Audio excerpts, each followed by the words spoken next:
Africans have already been to America thousands of years. Thousands. We can track the 18th dynasty of Egypt on the Mississippi River. So we know that there are Africans in America. They are coming back and forth between Africa and America frequently. Frequently. What? It's like Egyptian cruises come to America, come to the Mississippi River.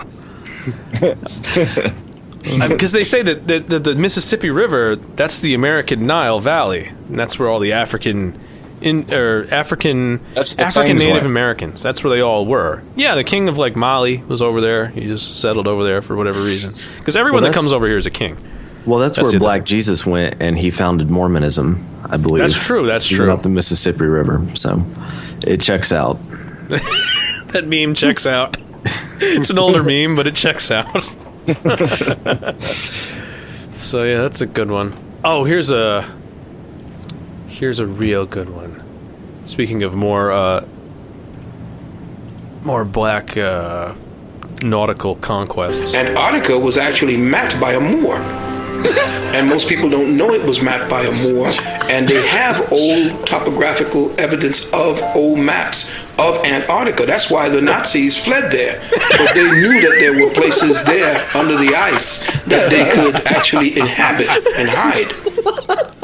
What? It's like, yeah. I don't know. Did you say topographical? I want to play that section. The grammar. Yeah, they went there with Antarctica, topographical evidence. They have old topographical evidence of old maps.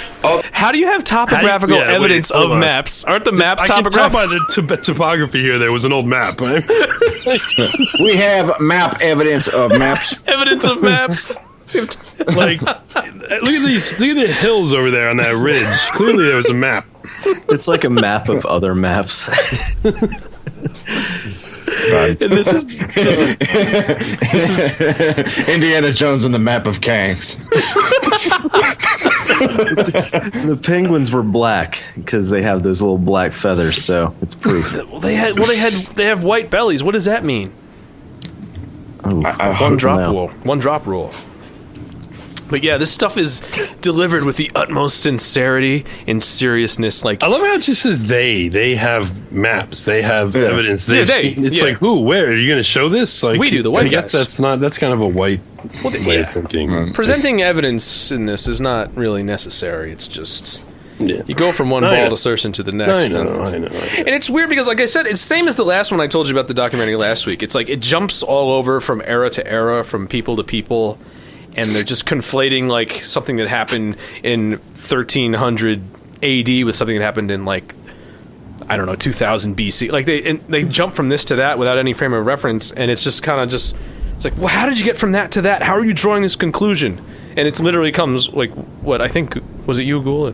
A black man farted near this village, and now it's a black village. Yeah. I mean, that's basically what it comes down to, and it's wild. And some of it becomes conspiratorial. Like, you don't just get we was Kangs. It's like we was Kangs and we got tinfoil hats for crowns. Because it's not just that, like, it's not that just history is undiscovered. History is hidden. And all the bad things that happened in history were done to us. All the bad things, all the bad traits of black people are things that have been put upon them by others. It's like, it's not that you failed at anything. Somebody beat you at something. You know what I mean? Everything is... Yeah. This isn't a, everything is white supremacy. And so a good example of that is, I believe this is the last clip I have, is their narrative on the Civil War is great. This is a little longer. It's about a minute and a half, so just strap in, and if you laugh too hard, I'll pause. Ending slavery was not the reason a civil war was fought at all. Okay, like we're all good with that, right? Yeah, okay, cool. Okay, here we go. The Civil War was fought to bring the South back into unison with the North and to destroy the economic advantage that the South had due to slavery. Yes, having a lot of is an economic advantage. The first part wasn't wrong, though. I'm amazed. No, I know. He got that right, but it gets into a more nefarious, conspiracy here. But Is everybody it's okay? What is that noise I obviously hear? Slavery was not an economic advantage. I mean, no, but, Yeah, of but keep course. that in mind though as we move forward with this. They cared nothing about the lives of black people. They cared nothing about the way that we were treated. They cared nothing about African life. It was not about protecting us because they had somehow waken up and realized that we were human beings too. No, the South was growing too powerful. Capitalism started to rise. But what began to happen is that in capitalism rising, it began to stifle capitalism because... You got that? Capitalism rises and stuff. You want me to play that over again? Yeah, just the last I know where this guy is going for this shit. But what began to happen is that in capitalism rising, it began to stifle capitalism because capitalism demands, as an economic system, that people are always trying to rise to the higher. They're competing. Competition fuels capitalism. But if you could buy an African for $300 and then pay somebody for 20 years $300 a year, which would you do? You'd buy someone one time for $300. But that's going to stifle capitalism because what's going to happen is there's going to be no competition because what European is going to compete for a job that they could buy an African to do? So the North said, look, enslavement of African people is stifling capitalism.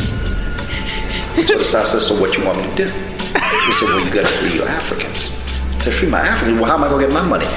North said, don't worry about it. We'll take care of it. They said, we don't trust you. Oh my God. No, we're not going to sell our... We are not going to stop enslaving Africans. We're just not going to do it.